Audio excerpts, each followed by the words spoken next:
It's still to this day the most generous thing anyone's ever done for me. It was an unexpected gift as eternal as love itself. The glittering symbol of Kristen and Kyle Upham's marriage was an anonymous present from Paul Walker himself. When I tell the story to people, they kind of just brush me off like, yeah, okay. It was back in 2004. Kyle was in the Army and set for deployment in Iraq. Before he left, the couple from Victorville got married. When Kyle returned a few months later, he wanted a new ring for his bride. They made a trip to a high-end jewelry store here in Santa Barbara where they would meet a celebrity whose heart was as big as his wallet. I noticed there was someone else in there but didn't give it much thought, and we started looking at rings and whatnot, and he kept wanting me to go bigger, and I kept saying, no, look at the prices.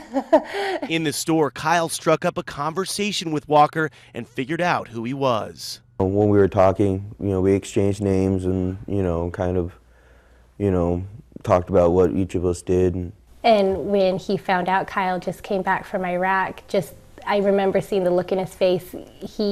It kind of transformed. Kyle and Kristen ultimately left the store without a ring. A salesperson called them and said, come back. One of the ladies came out holding a bag and just simply said, here's your ring. And I think both of our mouths dropped. Someone spent $9,000 to get Kristen the ring she wanted. And I think after a couple minutes of shell shock, I finally said, well, how? Who bought it? And she just smiled at me and said it was better not to say. The Uphams saved the gift receipt and suspected Walker was behind the incredible gift.